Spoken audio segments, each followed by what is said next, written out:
नमस्कार मित्रांनो, पुन्हा एकदा आपल्या सर्वांचे आपल्या आवडत्या चॅनलवर स्वागत आहे। आजचा व्हिडिओला सुरू करण्याअगोदर कमेंट्स बॉक्समध्ये जय होलिका माता नक्की लिहा।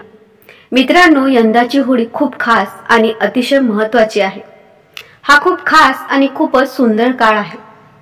मी तुम्हाला यामागचे कारण सांगतो।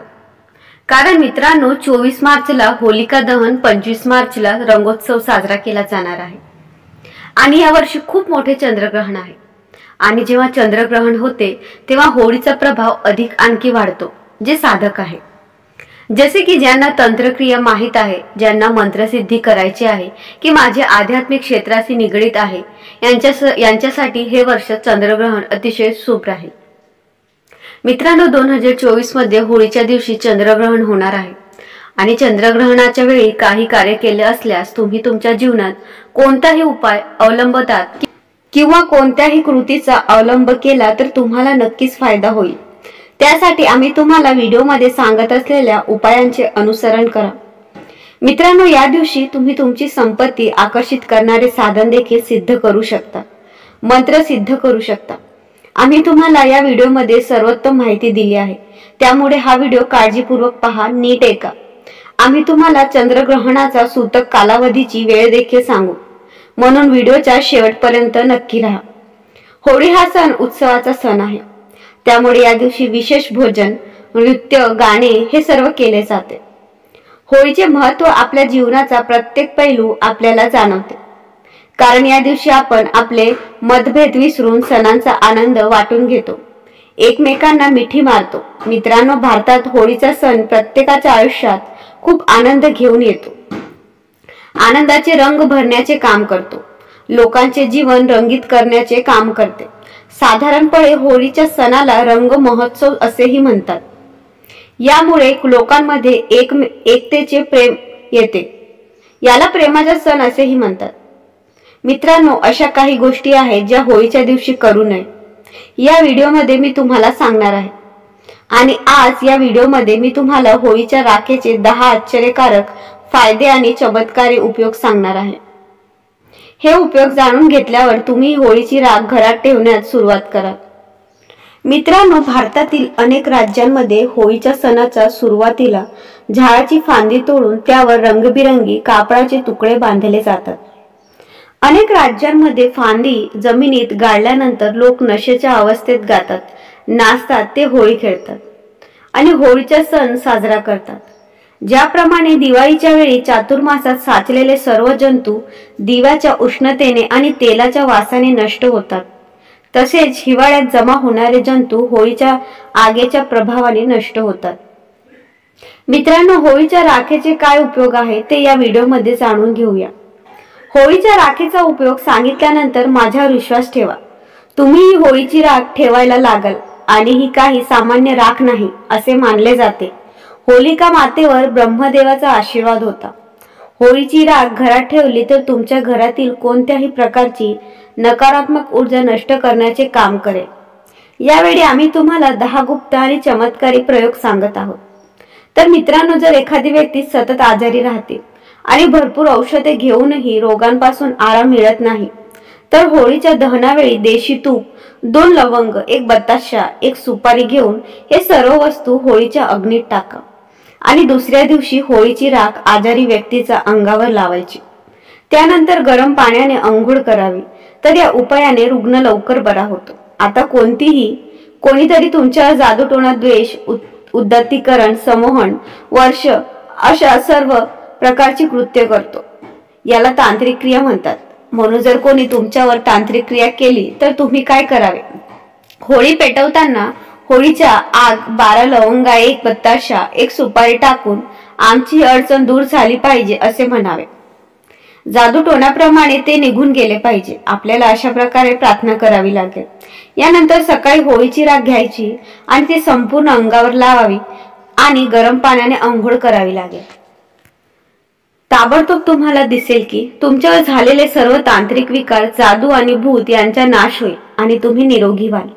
जर कोणत्याही आईच्या किंवा बहिणीचा पती दुसऱ्या स्त्रीच्या वशमध्ये असेल तर होळीच्या दिवशी आम्ही तुम्हाला सांगितलेल्याप्रमाणे वरील साहित्य घेऊन होळीच्या अग्नीत 7 वेळा प्रदक्षिणा करायची आहे। प्रदक्षिणा घालताना आपल्या पतीचे नाव घ्या आणि ते सर्व वस्तू अग्नीत टाका। जर तुम्ही असे केलं तर तुमचा नवरा दुसऱ्या महिलेच्या संपर्कात असेल, तो नक्कीच त्याचा संपर्क सोडून तुमच्याकडे परत येईल। आणि हो, तुमच्यावर कोणीतरी तांत्रिक प्रयोग केला आहे असे तुम्हाला वाटत असेल तर होलिका दहनाच्या वेळी तुम्ही देशी तुपात 2 लवंगा, 1 सुपारी, थोडी साखर, मिठाई या सर्व गोष्टी मिश्रा होळीच्या जळत्या आगीत टाकणे। दुसऱ्या दिवशी होळीची राख चांदीच्या तावीज आत भरून घातली तर तांत्रिक प्रभाव पूर्णपणे नष्ट होईल। जर कोणी तुमच्याकडून घेतलेले पैसे परत करत नसेल तर ज्या ठिकाणी होळी जळली जाते त्या ठिकाणी डाळिंबाच्या काळीने त्या व्यक्तीचे नाव लिहावे लागेल। कशावर नाव लिहायचे तर ते भोजपत्रात लिहायचे आणि होलिका मातेला तुमचे पैसे परत करण्याची विनंती करून त्यावर थोडा गुलाल उधळून होळीच्या आगीत टाकले। तुम्हाला तुमचे पैसे नक्कीच परत मिळतील। मित्रांनो, जर तुम्हाला कोणाशी वैर संपवायचे असेल तर होलिका दहनाच्या दुसऱ्या दिवशी दुपारी 12 वाजता त्या ठिकाणी जाऊन त्या व्यक्तीचे नाव डाळिंबाच्या काळीने भोजपत्रावर लिहा। नंतर डाव्या हाताने नाव पुसून टाकावे। त्या ठिकाणाहून थोडी राख आणावी लागते आणि दुसऱ्या दिवशी त्या व्यक्तीच्या डोक्यावर शिंग पाडावी लागते। जर तुम्ही असे केलं तर त्या व्यक्तीच्या मनात तुमच्याबद्दल शत्रुत्वाची भावना निर्माण होत नाही। आणि हो मित्रांनो, मी तुम्हाला अजून आश्चर्यकारक, चमत्कारी आणि गुप्त उपयोग देखील सांगते।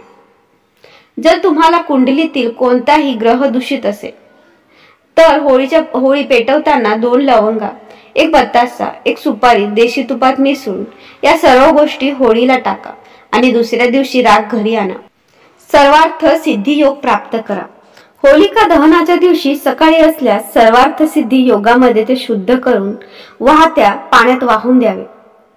होळीच्या अस्थिकलाशी सर्वार्थ सिद्धी योगात प्रार्थना करावी लागते।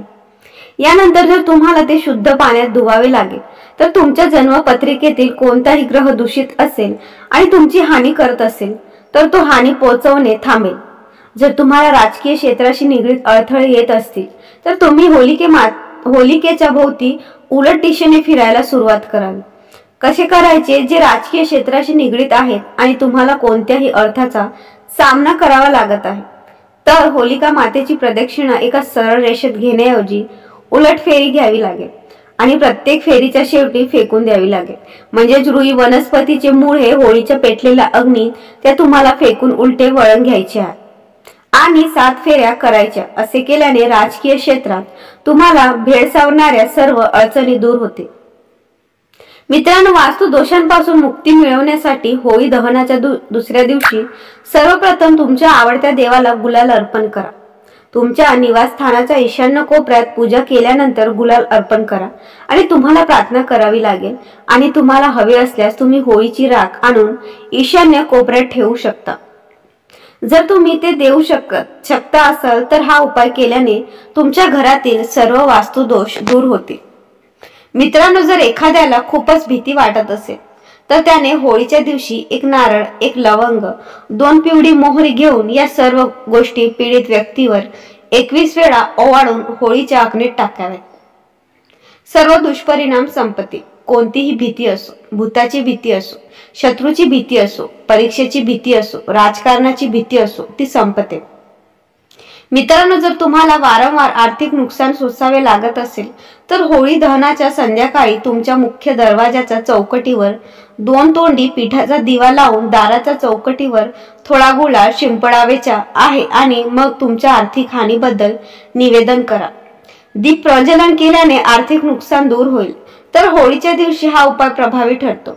तुम्हाला होत असलेल्या आर्थिक नुकसान थांबते। मित्रांनो, जर एखाद्या लहान मुलाला किंवा मोठ्याला लवकर संसर्ग झाला तर होळीच्या दहनाच्या वेळी 2 लवंग, 1 बताशा, 1 सुपारी देशी तुपात मिसळून या सर्व गोष्टी होळीच्या जळत्या अग्नीत टाकाव्यात आणि दुसऱ्या दिवशी होलिका मातेची प्रार्थना करून होळी साजरी करावी। तेथील राख आणून तांब्या किंवा चांदीच्या तावीज आत भरून गळ्यात घालायची। तुम्ही ते परिधान करताच वाईट नजर लागलेली नष्ट होईल। तांत्रिकाने तुमच्यावर किती वाईट नजर टाकली तरी ती वाईट नजर दिसणार नाही। आणि मी तुम्हाला एक अंतिम उपाय सांगू इच्छित। असे मानले जाते की जर तुम्ही होळीची राख लाल कपड्यात बांधली आणि ती होळीच्या रात्री थोड्या काळासाठी तुमच्या संपत्तीच्या ठिकाणी ठेवली, तिजोरीत ठेवली तर तुमच्या अतिरिक्त होणारा खर्च थांबते आणि त्यामुळे पैशाचा ओघ वाढतो। याचा अर्थ सर्व बाजूंनी पैसा आकर्षित होतो। पैसे आकर्षित करण्यासाठी कार्यकर्ते असेही मानले जाते। होळीची थोडीशी राख रोज खाल्ल्याने आपल्याला इतर प्रकारच्या आजारांपासून मुक्ती मिळते, जसे काही रोग, गंभीर आजार जे बरे होऊ शकत नाही असे लोक देखील बरे होतात। आणि जर तुम्हाला एखाद्या कामाचा बैठकीला किंवा ज्या भागात जावे लागत असेल तर होळीच्या भस्माचा टिळक रोज कपाळावर लावल्याने तुम्हाला त्या कार्यात यश मिळते। तर होळीच्या भस्माचा टिळक लावा। होळीची भस्म आणि पांढरे चंदन दोन्ही एकत्र करून ते लावल्यानंतर त्या क्षेत्रात तुम्हाला नक्कीच यश मिळेल। जर लोकांनी तुमचा स्वीकार करावा असे वाटत असेल तर तुम्ही होळीच्या भस्माचा टिळक लावा। लोक तुमची आज्ञा मानतील, ते तुमच्या प्रभावाखाली येतील। तर मित्रांनो, मला आशा आहे की होळीच्या राखेचे जे रहस्य आणि इतर अनेक उपयोग मी तुम्हाला सांगितले आहे ते तुमच्या जीवनात नक्कीच फायदेशीर आणि शुभ सिद्ध होते। आमचा व्हिडिओ शेवटपर्यंत बघण्यासाठी तुमचे खूप खूप धन्यवाद।